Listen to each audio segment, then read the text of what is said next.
Ya, di segmen ini tadi dibuka dengan gambar bagaimana simulasi dari pilkada dilaksanakan beberapa hari yang lalu. Kita tahu bahwa jadwal memang bergeser dari September, akhirnya dijadwalkan untuk Desember ya Bang Rey dan juga Bang Awan.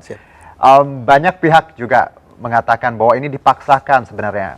Lebih baik untuk kita fokus saja ke COVID, karena kita tahu angkanya juga masih tinggi. Saya ke Bang Awan dulu. Bang, JPRR sendiri melihat pilkada yang Desember ini, bener nggak sih sebenarnya dipaksakan? Harusnya ya tadi, nantilah dulu gitu. Iya, sebenarnya JPPR di awal itu melihat munculnya COVID. Dorongannya adalah baiknya pilkada ini kemudian diundur di 2021. Lalu kemudian kita memberikan kesempatan kepada pemerintah untuk melakukan penanggulangan COVID. Sehingga konsentrasi elemen baik masyarakat pemilih, baik KPU, baik partai politik, sebuah konsentrasi saja dulu kita ngurusin COVID. Setelah itu baru kemudian kita melaksanakan pilkada. Tapi kemudian keputusan 9 Desember sudah menjadi keputusan otoritatif yang memang mau tidak mau harus kita jalankan. Nah, maka kemudian syarat pilkada lanjutan ini kan dengan syarat dilaksanakan sesuai dengan protokol kesehatan. Nah, maka tahapan teknis tadi yang disampaikan oleh Pak Hasim, tahapan teknis pilkada kita dia sama saja seperti pilkada di 2015 sampai di 2018 kemarin. Lalu apa yang membedakan? Yang membedakan kan penerapan protokol kesehatan. Nah, maka kemudian indikator kesuksesan pilkada kita di 2020 pun juga harus dimasukkan bahwa penerapan protokol kesehatan menjadi bagian dari indikator bahwa sukses atau tidaknya pilkada kita harus dilihat dari sejauh mana penerapan protokol kesehatan. Nanti jadi klaster baru misalnya. Kita juga kemudian nggak mau bahwa ada klaster pilkada. Nah, maka penerapan protokol kesehatan menjadi bagian penting. Maka tadi KPU mengeluarkan PKPU nomor 6 yang berkaitan dengan pelaksanaan di masa pandemi. Bawaslu juga punya peraturan Bawaslu untuk pengawasan di masa pandemi. Nah, dalam kondisi ini tentu ukurannya kan kita melihat fakta terkininya. Misal kita melihat angka peningkatan COVID. Angka peningkatan COVID memang semakin hari semakin meningkat. Terakhir kemarin itu sekitar 2000-an lebih. Nah, tetapi ada beberapa juga yang kemudian memberikan optimisme kita. Misal riset beberapa teman-teman di JPPR secara kecil-kecilan dia mengatakan bahwa hampir masyarakat pemilih yang usianya 17 sampai 25 tahun, dia mengatakan dia bersedia datang ke TPS. Walaupun dalam kondisi ada semangat itu semangat seperti itu. Riset beberapa lembaga lain juga mengatakan, Litbang Kompas misalnya mengatakan ya 90-90% masyarakat siap datang ke TPS. Nah, tetapi teman-teman di JPPR dalam melakukan riset untuk pemilih pemula, hampir semua mengatakan dia siap untuk datang ke TPS. Nah, oleh karena itu, misal semua elemen baik penyelenggara, saya kira harus ketat dalam penerapan protokol kesehatan. Nah, pertanyaannya, apabila tahapan kita ini tidak sesuai dengan protokol kesehatan, otoritas siapa yang kemudian melakukan penindakan?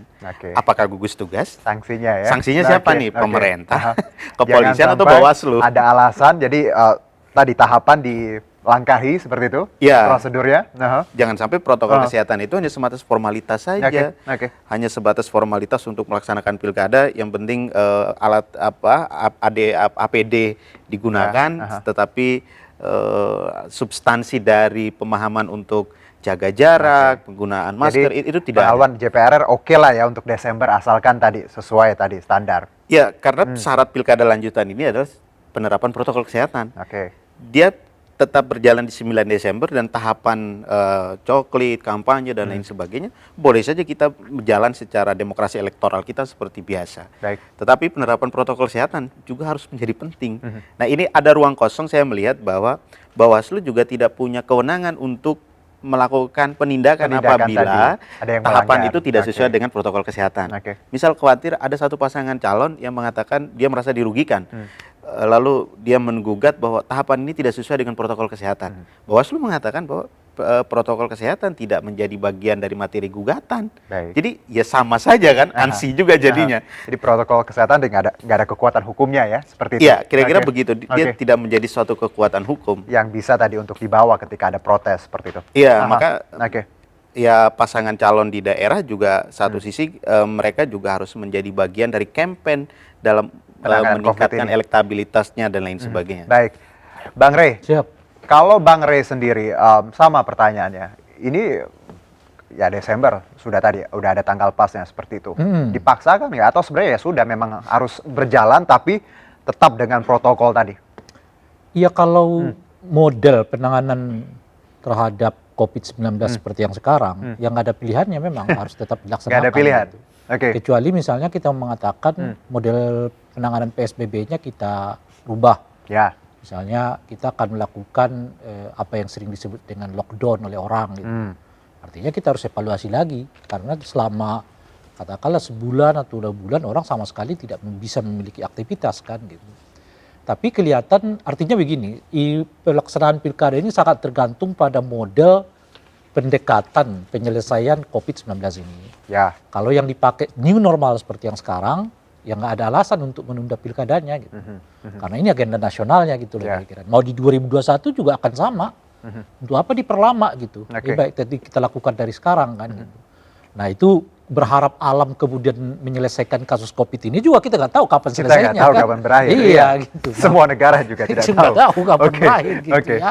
Meskipun banyak banyak ahli yang mengatakan mungkin Juni selesai, Juli selesai, macam-macam dan seterusnya ya. Faktanya waktu demi waktu juga berubah-ubah juga semua pendapat itu gitu. Artinya yang saya mau katakan itu kalau pemerintah mendekati ya penyelesaian kasus COVID-19 dengan model yang seperti yang sekarang yaitu new normal itu gitu, nggak ada pilihannya. Ya, agenda nasionalnya harus kita lakukan dari sekarang juga sesuai waktu gitu. Karena itu sudah diundur sekali gitu. Tapi kalau misalnya pemerintah mengubah pola pendekatan terhadap COVID-19 ini, katakanlah misalnya kita akan melakukan lockdown 3 bulan, ya, otomatis kita harus review lagi nih. Lu 3 bulan itu artinya kan misalnya Agustus, September, Oktober. Orang nggak punya kegiatan sama sekali.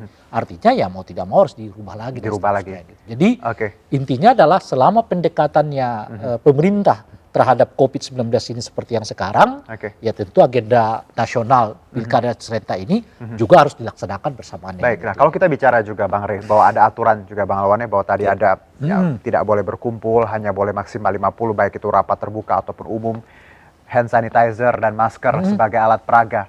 Nah Anda melihat ide ini, esensinya Bang Rey, apakah ini tadi, ya itu sesuai protokol kesehatan, tapi urgensinya nyambung nggak sih sebenarnya dengan pilkada kita? Tadi masker, alat peraga. Itu nggak ada hubungannya dengan kualitas pemilu menurut saya di pilkada. Tapi itu jelas melindungi orang. Karena kita tidak mau juga mengorbankan orang demi agenda nasional ini. Kan? Itu yang paling penting juga. Kesehatan orang utama, ya kan? Agenda nasional juga utama. Nah, tinggal kita kompromikan bagaimana caranya. Ya salah satu caranya adalah yaitu melindungi orang, jangan sampai kemudian mereka mendapat musibah terkena COVID misalnya karena melaksanakan agenda gitu. Jadi itulah salah satu caranya, misalnya kan sudah ada protokol COVID yang sudah kita sadur kan, yaitu jaga jarak, kira-kira gitu ya. Nah mungkin kalau saya lihat tadi yang modelnya ini yang sekarang lagi ditayangkan ya, ini simulasi beberapa hari yang lalu. Ini ya tentu mestinya banyak kritik yang bisa kita layangkan di sini gitu, karena ini sama sekali terlihat belum mencerminkan adanya suasana COVID, kecuali pada aspek pelindung dirinya gitu, APD-nya aja gitu. Jaga jaraknya belum kelihatan ya. Saya tidak tahu kotak suaranya berapa meter antara berapa meter gitu. Kalau saya lihat tadi petugas KPPS-nya juga belum dibuat mereka jaraknya 1,5 sampai 2 meter per orang gitu dan seterusnya gitu. Saya kira perlu simulasi berikut yang lebih ketat yang harus dilakukan oleh KPU terkait dengan prosedur masuk ke TPS, prosedur pemanggilan orang, prosedur penyampaian hak suara orang, apalagi nanti terkait dengan prosedur penghitungan suara. Jangan dilupakan bahwa prosedur penghitungan suara ini kan ada juga tinta tadi. Bukan, ini kan jaraknya tuh. Anda lihat belum mencerminkan itu sebetulnya COVID-19 gitu. Namun kita berharap akan ada simulasi ulang lanjutan yang lebih mencerminkan bagaimana suasana di TPS dalam kondisi COVID-19 ini gitu. Termasuk menurut saya, ini kan masih pencoblosan ya. Termasuk nanti soal bagaimana cara menghitung suara saat COVID-19 ini. Karena pasti molor. Gitu loh kira-kira itu. Normal aja molor kan? Normal aja bisa molor, apalagi yang seperti yang sekarang gitu. Karena dugaan saya ya, ini sekarang kan katanya di jamnya dinaikkan. Dimulai dari jam 8 bisa berakhir sampai jam 5 kan. Mestinya kan jam 1 udah selesai nih pencoblosan. Sekarang jam 5.